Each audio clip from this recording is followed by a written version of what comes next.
నమస్తే, welcome to 99 TV time to ask ప్రోగ్రామ్కి స్వాగతం. సీనియర్ జర్నలిస్ట్ సాయి కృష్ణ గారితో. సాయి గారు నమస్తే. నమస్తే అండి. హార్మూజ్ని తెరిపించే బాధ్యత నాది కాదు, మీ సావు మీరు సావండి. నాటో దేశాలతోటి ఆయన ట్రంప్ వాళ్ళని వార్న్ చేయటము, చైడ్ చేయటము, అసలు గొడవకి కారణం ఆయన, యుద్ధం బిగించేసింది ఆయన, వాళ్ళని రమ్మన్నది ఆయన, వాళ్ళని తిట్టి పంపించింది ఆయన. ఇప్పుడు నాకు సంబంధం లేదు, మీరు పొండి అని అంటున్నది ఆయన. ఇన్ని వేరియేషన్స్ ఏంటండి ట్రంప్లో? నిన్న ట్రూత్ సోషల్లో పోస్ట్ చేశాడండి ఆయన. డొనాల్డ్ ట్రంప్ చేసిన పోస్ట్ నేను చదువుతాను. అందులో ఒక part, you'll have to start learning how to fight your self. మీరు యుద్ధం ఎలా చేయాలో, మీరు ఎలా మిమ్మల్ని మీరు ఎలా రక్షించుకోవాలో మీరే తెలుసుకోవాలి. You'll have to start learning how to fight your self. The USA won't be there to help you anymore. Just you weren't there for us. Okay. Iran has been essentially decimated. The hard part is done. Go get your oil. Get your own oil. ఇది Donald Trump tweet. అంటే NATO దేశాలు, European దేశాలు వాళ్ళు ఇప్పుడు నిజంగా మీరు అన్నట్టు Iran మీద ఫస్ట్ స్ట్రైక్ చేయడంతో ఇదంతా మొదలైంది. అసలు ఇరాన్ మీద యుద్ధం ఎవరు చేయమన్నారు? ఎవరు అప్రూవల్ తీసుకున్నారు? నేటో దేశాలకు మీరు ఇన్ఫార్మ్ చేసి అటాక్ చేశారా? నెంబర్ 1. నెంబర్ 2, US కాంగ్రెస్కి ఏమైనా అప్రూవల్ తీసుకున్నారా? లేదు. వాళ్ళు స్ట్రైక్ చేస్తారన్న ప్రియంటివ్గా మేము స్ట్రైక్ చేశాము, వాళ్ళు స్ట్రైక్ చేశారన్న భావనతోటి అని డొనాల్డ్ ట్రంప్ చెప్పాడు. ఎస్, ఓకే, మీరు స్ట్రైక్ చేసినప్పుడు దాన్ని ఎగ్జిట్ పాయింట్ ఏదో మీరే చూడాలి కదా. మీరు చేయడం వల్ల ఏం జరిగింది? మీరు మేజర్ కీలక నాయకులందరినీ చంపేశారు. రెజ్యూమ్ చేంజ్ చేసేస్తా అన్నారు. ఓకే, రెజ్యూమ్ చేంజ్ అవ్వలేదు. అవనప్పుడు ఏంటి పరిస్థితి? హర్మూజ్ అనేది ఒకటి ఉంది. ఈ హర్మూజ్ని కనుక ఇరాన్ ఆపితే ఏం చేయాలి? ఒకవేళ దాన్ని బ్లాక్ చేస్తే మన ప్లాన్ ఆఫ్ యాక్షన్ ఏ విధంగా ఉండాలి?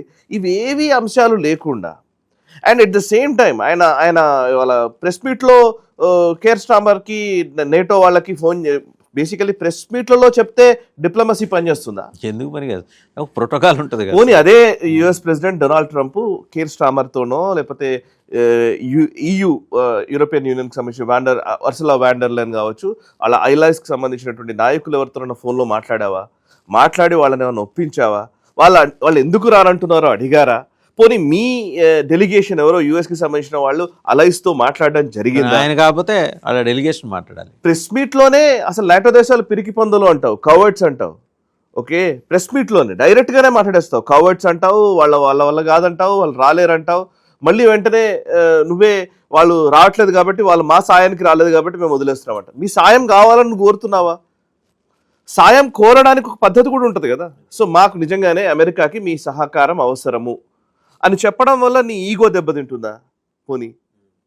సో ఇన్ని ప్రశ్నలు, ఒకటి కాదు, 2 కాదు. ఇవాళ ఏం మాట్లాడుతున్నాడంటే, హార్ముజ్లో మా ఆయిల్కి మాకు ప్రాబ్లం ఏం లేదు, మీ ఆయిలే ఉంది, మీరు తీసుకొచ్చుకోండి అంటాడు. మీరు తెచ్చుకోండి. ఇంకోటి మీరు చెప్తే చూడండి, అసలు you will have to start learning how to fight your self. అసలు ఎలా యుద్ధం చేయాలో మీరు నేర్చుకోండి అని చెప్తున్నాడు UKకి. అండ్ ఇంకా మిగతా దేశాలకు కూడా వాళ్ళకి చెప్తున్నది ఏంటి? మాకు హెల్ప్కి మీరు రాలేదు కాబట్టి మీ హెల్ప్కి మేము రాము, మేము ఇరాన్ని డెసిమేట్ చేయాల్సింది చేశాము, సో ఇక మీరే మిగిలింది, మీ ఆయిల్ తెచ్చుకోండి, గో గెట్ యువర్ ఆయిల్ అంటాడు. సో ఎంత అహంకార ధోరణి కంటే కూడా ఒక రకంగా చెప్పాలంటే ఒక దేశ అధ్యక్షుడికి ఉండవలసినటువంటి కనీస minimum common sense, minimum manners కూడా ప్రదర్శించినటువంటి స్థితిలో అమెరికన్ ప్రెసిడెంట్ ఉన్నాడంటే నిజంగా ఇది ఒక విచిత్రమే ఒక రకంగా చెప్పాలంటే. అండ్ ఇంకోవైపు, సరే నిజంగానే మేము ఏం చేయలేకపోతున్నాము, మీరు మీ ఆయిల్ మీరు తీసుకొచ్చుకోండి అని డొనాల్డ్ ట్రంప్ చెప్పాడు అని అంటే అక్కడ వరకు ఆపేద్దాం, రైట్, అది కరెక్టే అనుకుందాం. బట్ ఇంకోవైపు పీట్ హెగ్సెత్ నిన్ననే ప్రెస్ మీట్ పెట్టి ఆయన చెప్తాడు, ఆయన చెప్పిన మాట నేను ఒకటే మాట చెప్తున్నాను, we will finish the job soon అని అంటాడు. మేము ఆ ఆబ్జెక్టివ్ కోసమని ఆయన పీట్ హెగ్సెత్ నిన్న ప్రెస్ మీట్లో మాట్లాడింది ఏంటంటే, నేను మిడిల్ ఈస్ట్కి స్వయంగా వెళ్ళాను, అక్కడ ఉన్నటువంటి ఆర్మీ, మన USకి సంబంధించిన ఫోర్సెస్తో నేను మాట్లాడాను, ఆ కంట్రోల్ రూమ్స్ నుంచి నేను పర్యవేక్షించాను పరిస్థితిని. అండ్ నాకు తెలుస్తుంది అక్కడ ఉన్న వాళ్ళు మమ్మల్ని అడుగుతున్నది ఏంటంటే, వాళ్ళు అడుగుతున్నారు బిగ్ బాంబ్స్ కావాలని అడుగుతున్నారు, మేము బిగ్ బాంబ్స్ ఇవ్వడానికి నేను సిద్ధంగా ఉన్నానని చెప్పాను. So we are going to give big bombs to them అని చెప్పాడు. అండ్ ఇంకోవైపు special forces 10,000 special forces, airborne ఫోర్సెస్ని దింపారు అక్కడ. సరే, ఇప్పుడు ఒకవైపు నిజంగానే నాకు సంబంధం లేదని డొనాల్డ్ ట్రంప్ చెప్పినట్టయితే సంబంధం లేదన్నట్టుగానే ఉండాలి వ్యవహార శైలి. బట్ అలా కాదు, మళ్ళీ అక్కడేమో మేము హార్మూజ్ని తెరుస్తామని అంటాడు. సమస్య ఏంటంటే, ఇప్పుడు ఇది కన్ఫ్యూజ్ చేస్తున్నారా అని అంటే, కన్ఫ్యూజన్ నిజానికి అమెరికన్ సొసైటీలో కన్ఫ్యూజన్ ఉంది, బయట ఎవరికి లేదు కన్ఫ్యూజన్. ఆర్మీ ఈ డిఫెన్స్ ఫోర్సెస్లో ఉన్నటువంటి ఎక్స్పర్ట్స్ ఎవరికీ లేదు. డొనాల్డ్ ట్రంప్ దగ్గర పనిచేసినటువంటి వాళ్ళు రిపబ్లికన్ సపోర్టర్స్గా ఉన్నటువంటి చాలామంది డిఫెన్స్ ఎక్స్పర్ట్స్ ఇంటర్వ్యూస్ వస్తున్నాయి బయటకి, బోలెడంత మంది ఇంటర్వ్యూస్ వస్తున్నాయి. వాళ్ళందరూ చెప్తుంది ఏంటంటే ఇరాన్లో కర్గ్ ఐలాండ్ని ఆక్యుపై చేసుకోవడం అనేది దుస్సాధ్యమైన విషయం అని చెప్తున్నారు. హార్ముజ్ని ఓపెన్ చేయడం అనేది అంత ఈజీ టాస్క్ కాదు అని చెప్తున్నారు. మినిమం 50,000 to 75,000 డెడ్ బాడీస్ యూఎస్కి సంబంధించినటువంటి బాడీ బ్యాగ్స్ యూఎస్కి రావాల్సి ఉంటుంది ఒకవేళ అట్లాంటి చర్యకు కోరుకుంటే అని చెప్పి. మినిమం 50,000 నుంచి 70,000 మంది సైన్యం, అమెరికా సైన్యం చనిపోతారు అని వార్న్ చేస్తున్నారు అండి ప్రస్తుతం మన పరిస్థితులు.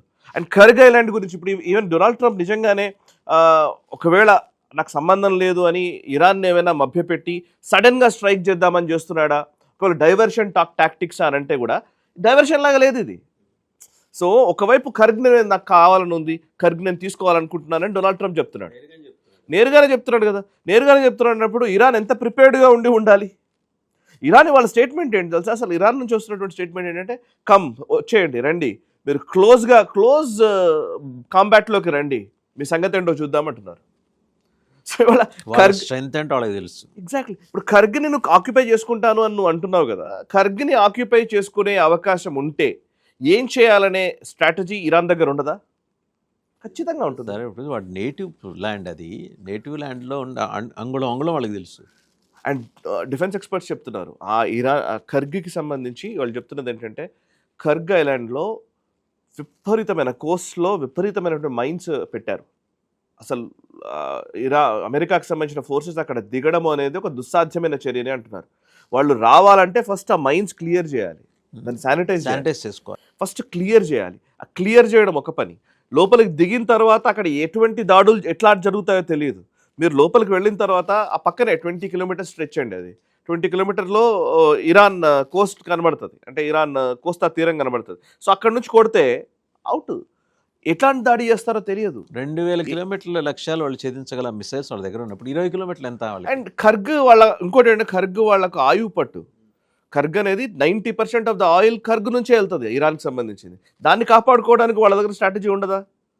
ఖచ్చితంగా ఉంటుంది. అండ్ మ్యాన్ ప్యాడ్స్ యూజ్ చేసే అవకాశాలు ఉన్నాయి. వాళ్ళు ఇప్పుడు ఏం మాట్లాడుతున్నారంటే ఆస్ప్రే హెలికాప్టర్స్ అవి వాడతామని చెప్తున్నారు. పెద్ద పెద్ద హెలికాప్టర్స్ ఉన్నాయి, పెద్ద సిస్టమ్స్ ఉన్నాయి మా దగ్గర, వాటిని మా దగ్గర. ఎగ్జాక్ట్లీ. సో అమెరికా స్ట్రెంగ్త్ ఏంటో ఇరాన్కు తెలియకుండా అయితే ఉండదు కదా. సో ఇప్పుడున్న పరిస్థితుల్లో యాక్షన్ తీసుకోవాలి. ఒకవేళ నిజంగానే యాక్షన్కి వెళ్ళాలి అనుకుంటే బీ ప్రిపేర్డ్, క్లియర్గా ఉంటే సరిపోతుంది. ఎస్, యాక్షన్కి వెళుతున్నాము, we're going to get that Kharg island, we have to be very clear, right? ఇప్పుడు పుతిన్ ఏం మాట్లాడట్లేదు, ఎక్కడ యుక్రెయిన్లో ఎక్కడ దాడి చేస్తున్నాడో కూడా ఎవరికి తెలియదు. యుక్రెయిన్ మీద చేసినటువంటి దాడులు ఎంత బీభత్సం సృష్టించినా కూడా యుక్రెయిన్ తలొగ్గలేదు. బికాస్ వాళ్ళకి వెస్టర్న్ సపోర్ట్ ఉండడము ఇంకోటి కారణాలు కావచ్చు కాక. బట్ ఇక్కడ ఎవరి సపోర్ట్ లేకుండానే ఇరాన్ ఇంతగా అమెరికాని ఇబ్బంది పెడుతోంది. రష్యా నుంచి వస్తున్నట్టు support, satellite information, technical support వస్తుంది, కానీ మనీ అయితే వాళ్ళు ఏమి ఇవ్వట్లేదు కదా, పంప్ చేయట్లేదు కదా. మేబీ ఇస్తారేమో, అది కూడా డౌటే. సో ఇప్పుడున్న పరిస్థితుల్లో అలైస్ లేరు, మిత్రులు లేరు, శత్రువులే ఎక్కువ మంది ఉన్నారు డొనాల్డ్ ట్రంప్కి, ఇంక్లూడింగ్ ఆ దేశంలో ఉన్నటువంటి పౌరులు కూడా. అదే రిపబ్లికన్ పార్టీ రిపబ్లికన్సే 20% బిలోకి వచ్చిందంట ఆయన అప్రూవల్ రేటింగ్, 17% ఏమో వచ్చిందంట అప్రూవల్ రేటింగ్. సో నిన్ననే ఏదో ఒక సర్వే చేస్తున్నది తెలుస్తుంది. సో ఇప్పుడున్న పరిస్థితుల్లో ఈ పర్టికులర్ జంక్షర్లో నాటో దేశాలు పిరికి పందలు అన్నా, నేటో దేశాలు వాళ్ళ ఆయిల్ని వాళ్ళు తెచ్చుకోవాలని చెప్పినా, సో మీరు బాంబార్డ్మెంట్ ఆపేస్తే యూరోపియన్ దేశాలు ఆయిల్ తెచ్చుకుంటాయి. సింపుల్ లాజిక్ ఏంటంటే మీ ఆయిల్ మీరు తెచ్చుకోండి అని అంటున్నాడు కదా డొనాల్డ్ ట్రంప్. దీనికి పెద్ద లాజిక్ అక్కర్లేదు, వీళ్ళు ఏదో యుద్ధం చేయాల్సిన అవసరం లేదు, ఏమీ అక్కర్లేదు. ఏ దేశమైనా, అంటే ఇరాన్ చాలా చక్కగా క్లియర్గా చెప్తోంది, అమెరికాకి సపోర్ట్ చేసే దేశాల విషయంలో మేము అసలు కొంచెం కూడా మేము సానుకూలత ప్రదర్శించము, వాళ్ళ ఆయిల్ షిప్మెంట్స్ మాత్రం ఆపేస్తామని చెప్తున్నారు, రైట్? సో ఇప్పుడు నిజంగానే అమెరికాతో తెగదెంపులు చేసుకుంటే యూరోపియన్ దేశాలకు ఆయిల్ సరఫరా కూడా చేస్తుంది ఇరాన్.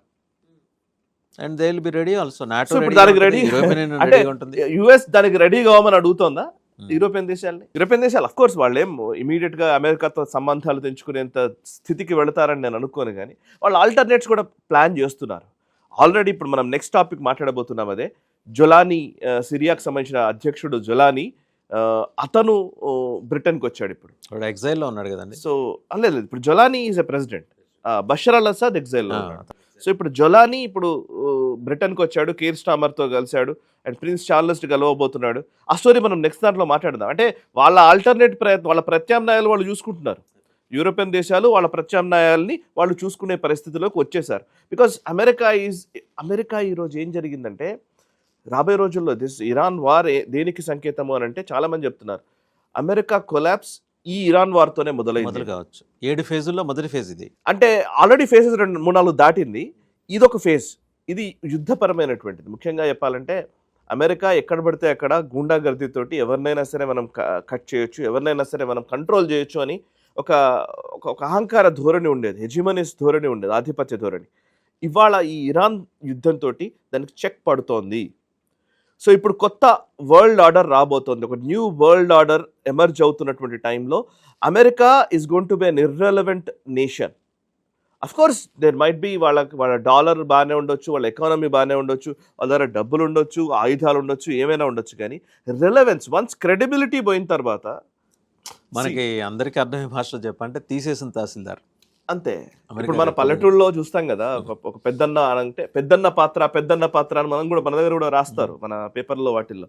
అంటే ఒక అగ్రరాజ్యం ఇట్లాంటివన్నీ. ఎప్పుడు వస్తుంది అగ్రరాజ్యం అనే ఒక హోదా లేదా పెద్దన్న అనే హోదా? స్టేచర్ మెయింటైన్ చేసి, పెద్దరికాన్ని మెయింటైన్ చేస్తున్నప్పుడు కదా. ఒక పుతిన్ దగ్గర ఆ పెద్దరికం ఉంది, మనకి శత్రు దేశమైన చైనా అధ్యక్షుడు జీ జిన్పింగ్ దగ్గర ఆ పెద్దరికం ఉంది. అసలు మాట్లాడారు, వాళ్ళు కామ్గా ఉంటారు. ప్రెసిడెంట్ ఎలా ఉండాలో అలాగే ఉంటారు. ఇప్పుడు నిజంగా మాట్లాడుతూ ఉంటే ఇప్పుడు మనం ఊర్లలో చూస్తాం కదా, ఒక పెద్ద వ్యక్తిగా ఒక చాలా వరకు పంచాయతీల్లో వాటిల్లో ఒక పెద్ద రకం పోషించినటువంటి వ్యక్తులు వాళ్ళ క్రెడిబిలిటీ పోయిన తర్వాత, వాళ్ళని నమ్మలేము అన్నది వచ్చిన తర్వాత ఒక్కడు కూడా పంచాయతీకి విలువడు.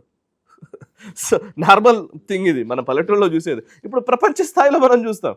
రేపు పొద్దున అమెరికాని రిలవెంట్గా పెద్దగా భావించకపోతే అయిపోయింది. ఇప్పుడు ఆల్రెడీ యునైటెడ్ నేషన్స్ నుంచి, ఐక్యరాజ్య సమితికి సంబంధించినటువంటి కీలకమైన బాడీస్ 60 బాడీస్ నుంచి యుఎస్ బయటకు వెళ్ళిపోయింది. వాళ్ళ యుఎస్ మాట ఎందుకు వింటున్నారు అందరూ?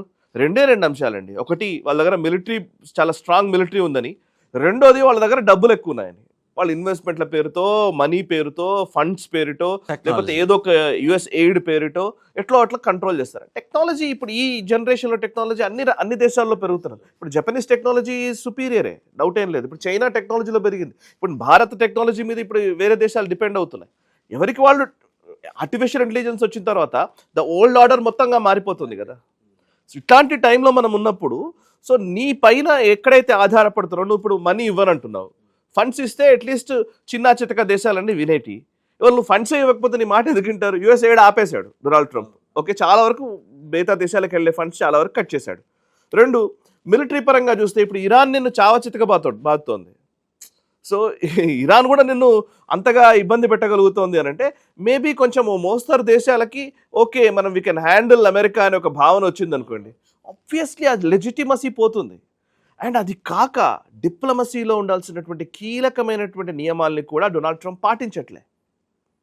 సో దాంతో అఫ్కోర్స్ ఒక్కడికే ఉండదు అది ఈగో, ప్రతి దేశానికి ఈగో ఉంటుంది. సో ఎంబీఎస్ లాంటి వాడిని మీరు నిన్న ఏ వర్డ్ యూజ్ చేశాడు? ఎంబీఎస్ సౌదీ క్రౌన్ ప్రిన్స్ ని ఒక wrong word, unparliamentary word use చేశాడు. సో వాడు డెఫినెట్ గా ఉంటుంది, టైం కోసం చూస్తూ ఉంటారు.